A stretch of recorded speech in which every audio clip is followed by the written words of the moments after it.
प्रिय विद्यार्थियों, सुप्रभात, नमस्कार। पिछली कक्षा में हम ऋतुमुक्त काव्यधारा के प्रतिनिधि कवि गणानंद के बारे में पढ़ रहे थे। आज की इस कक्षा में गणानंद के काव्य में जो विरह सौंदर्य है, वियोग सौंदर्य है, इसके बारे में पढ़ेंगे। इसके अतिरिक्त गणानंद के कुछ प्रसिद्ध रचनाओं के बारे में भी, प्रसिद्ध पदों के बारे में भी जानेंगे। देखिए, गणानंद के वियोग वर्णन में हमने कल ही ये जाना था कि शुक्ल जी कहते हैं, बिहारी से तुलना करते हुए शुक्ल जी कहते हैं कि गणानंद ने बिहारी की तरह बाहरी उछल कूद नहीं दिखाई। उन्होंने वियोग को बाहरी पैमानों से नहीं मापा। जो कुछ था वो उनके भीतर की पुकार थी, मौन मधी पुकार थी। इसके अतिरिक्त एक और बात जो हमें ध्यान में रखनी है कि इनके संयोग में भी वियोग का वर्णन है। ये एक बड़ा ही विरोधाभासी कथन है, और ये विरोधाभासी कथन इनके रचनाओं को पढ़ते हैं तो ये विरोधाभास समाप्त हो जाता है। मतलब गणानंद जब संयोग का वर्णन करते हैं तो भी उनमें उनका वियोग दिखाई देता है। विरोधाभास तो गणानंद के पूरे जीवन में ही रहा, और अलंकार का एक भेद है विरोधाभास, वो उनके काव्य में रहा। गणानंद का प्रिय अलंकार विरोधाभास अलंकार था। हिंदी के दूसरे राष्ट्र कवि रामधारी सिंह दिनकर जो हैं, वो इनके वियोग वर्णन के बारे में कहते हैं, विरह तो इनकी पूंजी ठहरा। मतलब गणानंद के पास कोई धन संपदा थी तो वो वियोग ही था। सुजान से प्रेम में वियोग, ये अपने आंसुओं से रोते हैं, किराए के आंसुओं से नहीं। बहुत ही गहरी बात है ये रामधारी सिंह दिनकर की कि विरह तो इनकी पूंजी ठहरा, ये अपने आंसुओं से रोते हैं, किराए के आंसुओं से नहीं। अर्थात ये है कि ऋतुकाल में इससे पहले जो जितनी भी काव्य धाराएँ हैं उसमें ऋतिबद्ध कवि हैं चाहे ऋतिसिद्ध कवि हैं, ये दूसरों के प्रेम का वर्णन करते हैं और उसमें कहीं वियोग वर्णन है तो उस वियोग वर्णन में जो रोता हुआ नायक है वह स्वयं ऋतिबद्ध या ऋतिसिद्ध कवि नहीं है। इसलिए उनके पदों में जो वियोग वर्णन है या जो रोते हुए नायक का वर्णन है वो सब किराए के आंसू हैं। जबकि गणानंद ने तो स्वयं प्रेम को भोगा है, उसके वियोग को झेला है और अपने उस विषम प्रेम के उदात्त एवं उज्ज्वल पक्ष को मरते दम तक निभाया है। इसलिए वियोग को इनकी पूंजी बताया गया है, और ये बताया गया है कि जो आंसू हैं वो इनके स्वयं के थे, ये अपने आंसू से रोते थे। वियोग में संयोग का एक उदाहरण मैं आपको संवयी के माध्यम से समझाता हूँ कि किस प्रकार संयोग में वियोग का वर्णन है। एक जगह नायक कहता है, भोर ते सांझ लो काननी और निहारती, बावरी नेकू नहीं हारती। सांझ ते भोर लो तारणी ताकीबो, तारणी एक तार नहीं टारती। जो कहूँ भाव तो दिठी परे घनानंद, आंसुन अवसर गारती। मोहन सोहन जोहन की, लगिए आँखिन के उरारती। बहुत ही खूबसूरत सवैया घनानंद जी का, जिसमें घनानंद ने संयोग में वियोग का वर्णन किया, खूबसूरत यमक अलंकार का वर्णन है, विरोधाभास है, खूबसूरत लक्षणा और व्यंजना शब्द शक्ति का प्रयोग है। भोरते सांझ लो कानन और निहारती, मतलब सुबह से शाम तक वन की और रास्ता देखता हूँ कि किस रास्ते से वो आएगी। बावरी नेकू नहीं आरती, और देखो आँखों को बावरी यानी पागल बताया गया है। आँखें पागल नहीं होती, ये खूबसूरत लक्षणा है कि आँखें एकटक जो है उस पथ की ओर देखती रहती है जिस पथ से प्रियतम वन में गया है, उसके लौटने का पथ है जो, और आँखें जो है एकटक देखती रहती है, बिल्कुल नहीं थकती है। सांझ ते भोर लो तारणी ताकीबो, और आँखों की दशा देखिए, शाम से सुबह तक तारणी ताकीबो, मतलब रात को भी आँखें जो है वो थक कर सोई नहीं हैं, वो आकाश में तारों को देख रही है, तारों को ताक रही है। तारणी एक तार नहीं टारती, तारणी यानी आँखें और तारणी यानी तारे, एक जैसे दो शब्द और अलग अलग अर्थ। यमक अलंकार की खूबसूरती है इस पद में। तारणी एक तार नहीं टारती, मतलब पलकें एक बार, आँखों की पलकें एक बार नहीं झपकती। जो कहूँ भाव तो डीठी परे घनानंद। जो कहूँ भाव तो का मतलब अच्छा लगने वाला। जब नायक या नायिका को अपना प्रियतम जो उन्हें बहुत अच्छा लगता है, मन को भाता है, वो यदि दिख जाता है तो उस वक्त भी देखिए आंखें धोखा दे जाती है। आंसुन अवसर गारती, अवसर यानी अवसर, तद्भव शब्द है अवसर, कि उस समय आँखों में प्रियतम को देखकर आंसू आ जाते हैं, आंखें आंसुओं से डबाडब हो जाती है और आँखों से सूजना बंद हो जाता है और आँखें वो अवसर भी गंवा देती है कि जब सामने होता है अच्छा लगने वाला तो भी वो उसे नहीं देख पाती। इसे कहते हैं संयोग में वियोग। कितना खूबसूरत संयोग में वियोग घनानंद जी ने दिखाया है कि जब उसका प्रियतम अच्छा लगने वाला जब उसकी आँखों के सामने होता है तब उस समय उसकी आँखें भी धोखा दे जाती है और आँखें आंसुओं से डबाडब हो जाती है और वो अपना मौका खो देती है। मोहन सोहन जोहन की लगिए आँखिन के उर आरती। कितनी खूबसूरत लक्षणा के साथ व्यंजना है। मोहन सोहन जोहन की, मोहन यानी मोहने वाले, मतलब जो मन को मोहता है। सोहन यानी सुंदर और जोहन यानी सामने की लगिए आँखिन के उर आरती। आँखिन के उर कितना लाक्षणिक पद है, आँखिन के उर यानी आँखों का हृदय। आँखों के हृदय कभी नहीं होता, मतलब आँखों का जो उर है, आँखों का जो हृदय है, वो अपने मन को मोहने वाले सुंदर प्रियतम को सामने देखने के लिए दर्द से तड़पता रहता है। एक कवि हुए हैं ब्रजनाथ, वो घनानंद की प्रशंसा में कहते हैं, ये बहुत ही प्रसिद्ध पद हैं जो आपको ध्यान में रखना है। दो पद हैं। एक जगह वो कहते हैं ने ही महाब्रज भाषा प्रवीण और सुंदर ताहु के भेद को जाने, भाषा प्रवीण सुछंद रहे सो घन जी के कवित्व को बखाने। वो कहते हैं कि घनानंद को पढ़ने वाला पाठक जो है वो पाठक भी सामान्य पाठक नहीं होता, वो असाधारण होता है, अद्भुत होता है।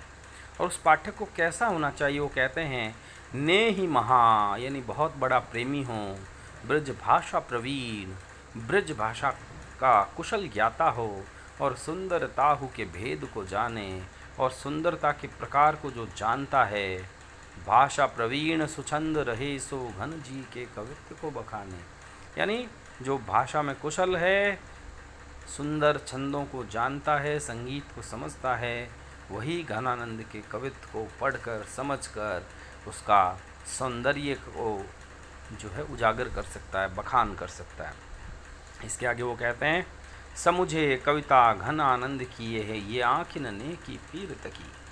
ब्रजनाथ जी कहते हैं समुझे कविता घन आनंद की, कि घनानंद की कविता को वही समझ सकता है, ये आँखिन ने की पीर तकी, यानी जिसने प्रेम की पीर को, नेह की पीर को भोगा है और जिसके हृदय में आँखें हैं, सामान्य आँखें नहीं, हृदय की आँखों से जो देखता है और जिसके जो स्वयं प्रेम के पीर को समझता है, वही घनानंद की कविता को समझ सकता है।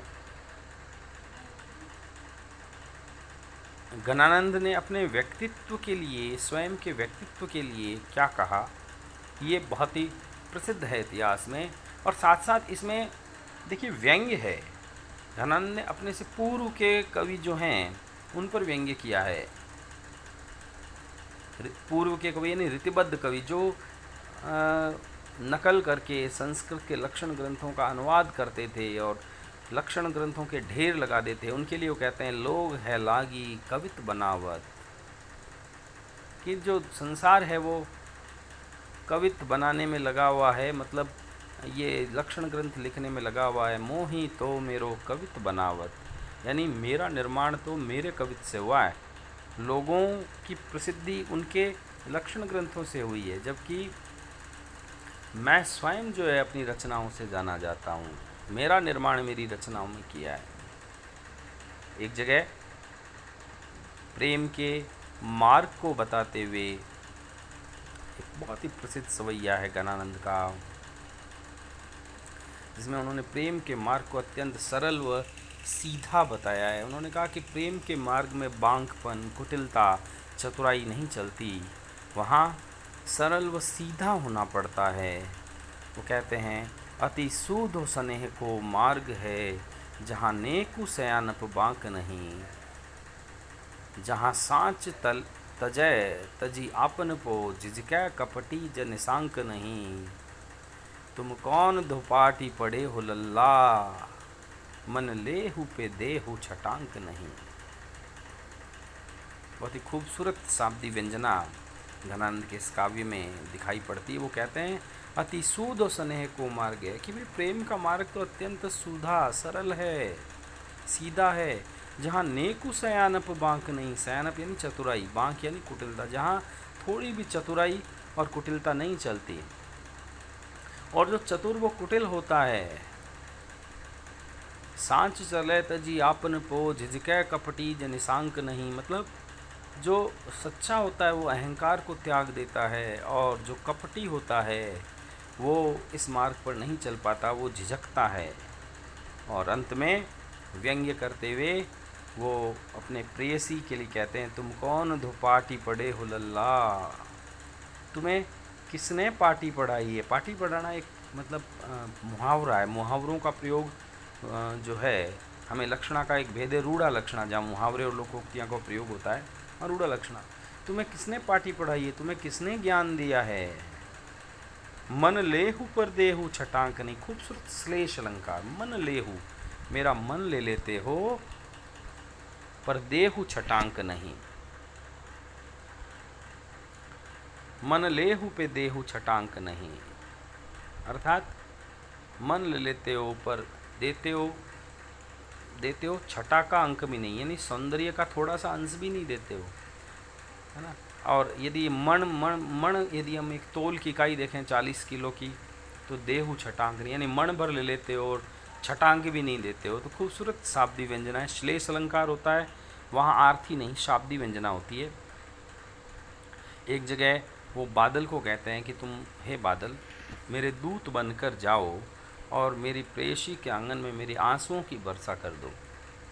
वो स्वयं जो है के लिए कहते हैं, और बादल को व्यंग्य करके कहते हैं, पर कारज देह को धारे फिरो, परजन्य जथार्थ वह दर्शो, घन आनंद जीवन दायक हो, कबहू मेरी पीर ही है परसो, कबहू अविशासी सुजान के आंगन में मोह सुवन को ले बरसो। कनानंद जी क्या कहते हैं, पर कारज देह को दहे बादल, पर कारज देह को दारे फिरो, मतलब तुम दूसरों के कार्य के लिए, परमार्थ के लिए जो है अपना रूप धारण करते हो, परजन्य जथार्थ है दर्शो, और तुम लोगों के कल्याण के लिए जो है दर्शन देते हो, घन आनंद जीवन दायक हो, कि हे जीवन देने वाले, कब हूँ मोरी मेरो पीर ही है परसो, कभी मेरी पीड़ा को भी अपने हृदय में बसाओ, और कब हूँ अविश्वासी सुजान के आंगन में, कभी उस विश्वासी का मतलब है विश्वास नहीं करने वाली अविश्वासी सुजान के आंगन में, सुजान के आंगन में जाओ और मोह अंसुवन को ले बसो, मेरे हृदय की पीड़ा को अपने हृदय में धारण करके और मेरे आंसुओं की बरसात उसके आंगन में कर दो।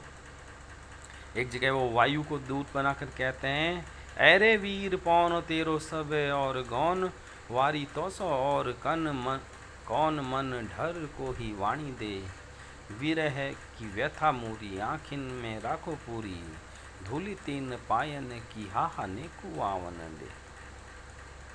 एक जगह वो वायु कहते हैं, अरे वीर पवन, कि हे वीर पवन देव, तेरो सब और गौन, तू तो सब जगह चला जाता है, वारी तो सौ और कौन, मन ढर को ही वाणी दे, कि मैं तुझ पर वारा जाऊं, न्यौछावर जाऊं, तेरे समान कौन है संसार में, मन ढर को ही वाणी दे, कि तू मेरे मन को शीतलता प्रदान करे, ऐसा काम कर दे, विरह व्यथा की मूरी, आँखिन में राखो पूरी, धूलि तिन पायन की हाहा नेकु आयनन। कि विरह व्यथा की जो जड़ी बूटी है मेरे आँखों में बसी हुई है, सुजान के वियोग की जो पीड़ा वो मेरी आँखों में बसी हुई है, और इन आँखों को शीतलता तभी मिलेगी जब हे वीर पवन तू जा और वो जिस मार्ग से चल रही है उस मार्ग पर उसके पैरों की धूल को उड़ाकर मेरी आँखों तक पहुँचा दे।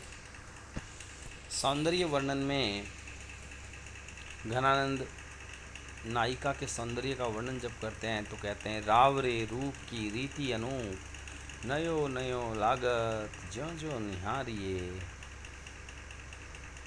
रावरे रूप की रीति अनूप, नयो नयो लागत ज्यों ज्यों निहारिये। कि मतलब आपके जो रूप है, आपका जो सौंदर्य है, उसकी रीति अनुपम है, उसका भेद तरीका अनुपम है। नयो नयो लागत ज्यों ज्यों निहारिये, मैं नया, मुझे हर बार आपका सौंदर्य नया लगता है। मैं जब भी देखता हूँ आप अपूर्व सुंदर दिखते हो। त्यों इन आँखिन बानी अनोखी, अघानी कहूँ नहीं आन तिहारिये। त्यों इन आँखिन बानी, बानी का अर्थ है आदत, वैसे मेरे इन आँखों की आदत भी अब अनोखी हो गई है। अघानी, अघानी कहूँ नहीं आन तिहारिये, मतलब मैं तुम्हें जब देखता हूँ तो मेरी आँखें जो है अघानी नहीं, अघानी मतलब थकती नहीं हैं, थकती नहीं। एक जीव हूँ तो सूतो वारियो, कि मेरा एक ही हृदय था वो मैंने तुम पर न्यौछावर कर दिया है। सुजान सोच और सकोच सहारिये, कि सुजान मैं तुम्हारे संकोच के लिए क्या प्रशंसा करूँ। रोकी रहे न दहे घनानंद, कि घनानंद की जो आँखें हैं, घनानंद का जो शरीर है वो रोकने से नहीं रुकता। दहे घनानंद, घनानंद विरह की आग में जल रहा है। बावरी रीझिन के हाथन हारिये, इस पागल प्रेम के हाथों घनानंद जो है हार चुका है। अंत में शुक्ल जी घनानंद की काव्य में जो लक्षणा शब्द शक्ति का प्रयोग है उसके लिए वो क्या कहते हैं, वो कहते हैं, लक्षणा का विस्तृत मैदान खुला रहने पर भी हिंदी कवियों ने उसके भीतर बहुत कम पैर बढ़ाया। मतलब हिंदी के अनेक कवियों हैं जिन्होंने लक्षणा शब्द शक्ति का अद्भुत प्रयोग हो सकता था लेकिन उन्होंने नहीं किया। लेकिन घनानंद ही ऐसे कवि हैं जिन्होंने इस क्षेत्र में अच्छी दौड़ लगाई। एक सवैया और देखिए इसमें लिखा हुआ है जिसमें नायिका के खूबसूरत सौंदर्य का वर्णन करते हुए घनानंद जी क्या कहते हैं, झलके अति सुंदर आनन गौर, छके दृग राजती कानन छ्वय, हंसी बोलन में छवि फूलन की, वर्षा उर ऊपर जाती है आज हुए, लटलोल कपोल कलोल करे कलकंठ बनी जलजावली द्वय, अंग अंग तरंग उठे दुति की परी है मनोरूप अभय धरा च्वय। जल के अति सुंदर आनन गौर, की हे प्रेसी तुम्हारा अत्यंत सुंदर गोरा मुख जो है झलक रहा है, प्रकाशित हो रहा है। छके दृग राजति कानन छ्वय, छके दृग राजति कानन छ्वय, तुम्हारी बड़ी बड़ी सुंदर प्रेम में परिपूर्ण जो आँखें हैं वो राजती शोभित हो रही है, वो कानों तक पहुँची हुई है, इतनी बड़ी बड़ी आँखें हैं। हंसी बोलन में छवि फूलन की, तुम हंसकर जब बोलती हो तब हंसी बोलन में छवि फूलन की, वर्षा उर ऊपर जाती है आज, जब तुम हंसकर बोलती हो तो ऐसा लगता है फूलों की बारिश जो मेरे हृदय पर हो रही है। लटलोल कपोल कलोल करे, तुम्हारी जो वक्र मुड़ी हुई जो बालों की लटें हैं ये तुम्हारे कपोल पर कलोल कर रही है, खेल रही है। कितना खूबसूरत लक्षणा शब्द शक्ति का प्रयोग है। लटों का गालों पर खेलना, हवा में जब लटें उड़ती है तो उनको वो खेलना बता रहे हैं। कलकंठ बनी जलजावली द्वय, और तुम्हारे गले में सुंदर मोतियों की जो लड़ी है वो अत्यंत सुंदर लग रही है। अंग अंग तरंग उठे दुति की, तुम्हारे अंग अंग से सौंदर्य की एक तरंग उठ रही है, चमक उठ रही है। परिह मनोरूप अभय धरा च्वय, और ऐसा लग रहा है कि वो इतना, तुम्हारा सौंदर्य इतना है कि वो तुम्हारे शरीर से इस पृथ्वी पर गिरकर पृथ्वी को सुंदर बना रहा है। तो पृथ्वी को सुंदर होना भी तुम्हारे सौंदर्य के कारण है। तो देखिए, एक तो ये उत्प्रेक्षा है, जो कारण नहीं है उसको कारण बताया गया। पृथ्वी स्वयं सुंदर होती है, पृथ्वी के स्वयं सुंदर होने का कारण कोई नायिका का सौंदर्य नहीं होता, इसलिए ये उत्प्रेक्षा है। संभावना करी कल्पना कवि ने, और जो कारण नहीं है उसमें उस कारण की संभावना आई है, इसलिए ये हेतु उत्प्रेक्षा है। इसके अतिरिक्त हम यहाँ पर चाहें तो प्रतीप अलंकार भी बता सकते हैं कि पृथ्वी सुंदर इसलिए है क्योंकि नायिका सुंदर है। तो प्रसिद्ध उपमान का तिरस्कार हुआ है, इसलिए यहाँ प्रतीप अलंकार भी है। तो आज हमने इस कक्षा में घनानंद की समस्त काव्यगत विशेषताओं को जाना। प्रिय विद्यार्थियों, आप जो है अपने कॉपी में एक और असाइनमेंट के क्वेश्चन लिख लीजिए और 2 प्रश्न लिख लीजिए। एक प्रश्न तो आप जो है लिखिए कि घनानंद के वियोग वर्णन की विशेषताएं लिखिए। घनानंद के किन्हीं 2 प्रसिद्ध सवैयों का सप्रसंग अनुवाद कीजिए।